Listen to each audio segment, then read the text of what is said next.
Nada evoca la grandeza y brutalidad de la antigua Roma mejor que el imponente Coliseo. En su día fue el corazón de un imperio, donde la multitud se deleitaba con los combates de gladiadores que reflejaban y reforzaban el espectáculo romano de guerras y conquistas, de vida y muerte. El tamaño y escala de este estadio de 2000 años de antigüedad, con sus 4 niveles y 80 entradas, resultaría impresionante si se construyera hoy. Con una capacidad que los expertos estiman entre 50 y 80.000 personas, el Coliseo sigue siendo uno de los estadios más grandes del mundo, rivalizando con el de los Gigantes de Nueva Jersey. Con sus más de 48 metros de alto, 188 de largo y 156 de ancho, el Coliseo estuvo en vanguardia hasta tiempos muy recientes. Disponía de una cubierta desplegable que impedía la entrada del sol y un laberinto subterráneo de sofisticados dispositivos escénicos, incluyendo elevadores y trampillas que hacían posible la presentación de los juegos de gladiadores más espectaculares de la antigüedad. Naturalmente, el Coliseo es más que un estadio. Es una cámara de ecos que resuena a lo largo de la historia, con el rugir de una multitud festejando sangrientos espectáculos, como si fueran deportes. Decenas de miles de gladiadores murieron aquí, junto con innumerables prisioneros de guerra y criminales, ejecutados con métodos horribles. También hubo matanzas de leones, tigres, elefantes, panteras y otros animales exóticos. El mundo sigue preguntándose cómo Roma, considerada la gran potencia civilizadora de su época, pudo deleitarse con esas carnicerías a gran escala durante casi 5 siglos. Hacia el 70 después de Cristo, el nuevo emperador Vespasiano decidió proporcionarle esa diversión construyendo un anfiteatro digno de la capital imperial. Los arquitectos que diseñaron el nuevo anfiteatro se enfrentaron a enormes retos. Para albergar a tanta gente, el estadio debía tener 4 plantas, con asientos en las 3 primeras y gradas de pie en el último. La fachada exterior sería clásica, incluso para el criterio antiguo, con hileras superpuestas de arcos y columnas dispuestas según el diseño tradicional. 80 entradas, 76 de ellas numeradas, facilitarían la entrada y salida del anfiteatro. Todo el diseño interior del Coliseo fue organizado teniendo en cuenta el flujo de gente. Un sistema de pasillos que se corresponden con las entradas, múltiples escaleras y una serie de muros concéntricos en los 4 niveles facilitarían el acceso a sus asientos. Los asientos se repartían según las clases sociales. El emperador y la nobleza se sentaban en una plataforma de mármol de 4 metros de altura en el primer nivel. Barras de hierro y redes los protegían de animales, armas y sangre. Los ciudadanos de clase media se sentaban en el segundo nivel. La clase baja era el tercero.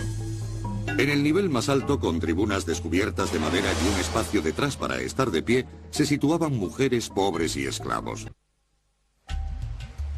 El Coliseo no fue el único anfiteatro de Roma. De hecho, había al otro lado el Ludus Magnus, donde vivían y entrenaban los gladiadores que luchaban en el Coliseo. Los luchadores, junto con sus preparadores y galenos, vivían en barracones en torno al perímetro del Ludus Magnus. 3000 personas podían verlos mientras entrenaban en una palestra mucho más pequeña que la del Coliseo. Cuando se inauguró el Coliseo en el 80 después de Cristo, el combate de gladiadores se había convertido en un espectáculo de masas. Pero las raíces de los gladiadores se remontan al siglo IV antes de Cristo con los etruscos, una poderosa civilización al sur de Roma. Para hacer más entretenidas las ejecuciones, los funcionarios del Coliseo obligaban a sus víctimas a interpretar crueles farsas. La persona que iba a ser ejecutada tenía que interpretar un papel en el drama. Al final de la obra tenía que morir, pero a diferencia de un actor, esa muerte era real y la persona era ejecutada como parte del espectáculo. El principal acontecimiento, anunciado con trompetas, eran los gladiadores. Estaban especializados en 20 estilos y formas diferentes de lucha, representando las técnicas de los enemigos conquistados por Roma. Uno de los combates más populares enfrentaba a los llamados retiari, que luchaban desnudos con un tridente y una red, contra los samnitas, bien armados, llamados así por un pueblo italiano derrotado por los romanos en el siglo III a.C. Pero a los romanos les gustaba este tipo de enfrentamientos, porque eran dos hombres diferentes, con dos técnicas y dos equipamientos distintos. El Coliseo era un teatro de sangre en el sentido más estricto. El público rugía con esa forma de espectáculo de masas. ¿Cómo explicarnos tan cruel y bárbara diversión? El ambiente dentro del Coliseo debió haber sido sobrecogedor e irresistible a su horripilante modo. Durante 5 siglos, el Coliseo romano albergó multitudes enfebrecidas con los combates de gladiadores, matanzas de animales y ejecuciones públicas. Ningún estadio moderno podría aguantar tanto tiempo en pie. Podríamos pensar que este declive coincidió con el ascenso del cristianismo en el mismo periodo, en el siglo IV y V. Pero fue más una cuestión económica. Los juegos resultaban muy caros en una época en la que la economía del Imperio Romano estaba en decadencia. Pero el cristianismo también tuvo un pequeño papel a la hora de silenciar el Coliseo. En el 313 de nuestra era, el emperador Constantino lo convirtió en religión oficial del imperio, y los devotos cristianos aborrecían los juegos de gladiadores. El Coliseo permaneció abierto otro siglo más, atrayendo cada vez menos público u ofreciendo luchas de animales domésticos como perros y gallos.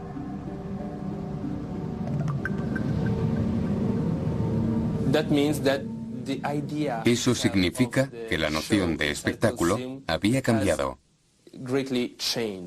En los últimos tiempos, el Coliseo debió parecerse más a nuestra idea de circo que a la clásica de un hombre luchando contra un tigre.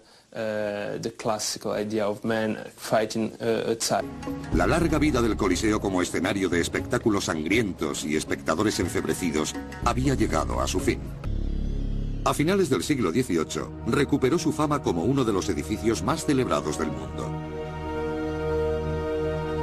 Los viajeros lo consideraban una parada esencial en el Gran Tour europeo. Poetas y pintores se enamoraron de este evocador gigante que se convirtió en el gran símbolo del romanticismo del siglo XIX. A lo largo de los siglos, el Coliseo ha logrado sobrevivir a saqueos, desastres naturales y una guerra mundial. Pero a pesar de su aura de poder y fuerza, el Coliseo es muy frágil. Queda en pie menos de la mitad de la estructura original. No todos los cambios le han perjudicado. Roma soñaba con volver a verlo como teatro. En el año 2000, el sueño se hizo realidad. La tragedia clásica Edipo Rey se representó en un escenario especialmente construido que costó cerca de $1 millón y que tardó 5 años en diseñarse y construirse. En 2003 funcionó como cualquier otro estadio moderno, albergando un concierto benéfico de Paul McCartney, que ha brindado un papel contemporáneo a la antigua arena.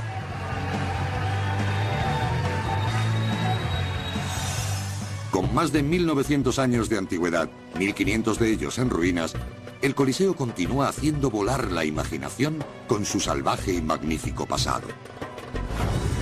Desde el principio fue tanto un edificio como un símbolo. Símbolo de la antigüedad, del imperio, de Roma. Y sobre todo símbolo de crueldad y muerte. Pero en los últimos años, los contrarios a la pena capital pretenden cambiar tan poderosa aura. Cada vez que se cumple una sentencia de muerte en cualquier lugar del mundo, o cuando un estado suspende o abole la pena de muerte, el Coliseo ilumina el cielo nocturno. Durante siglos, este impresionante edificio evocó recuerdos del pasado de Roma. Un escalofriante recordatorio de que los imperios no se construyen sobre la compasión. Ahora, las ruinas, con tanta sangre derramada en la arena, cierran el círculo para defender la vida y la clemencia.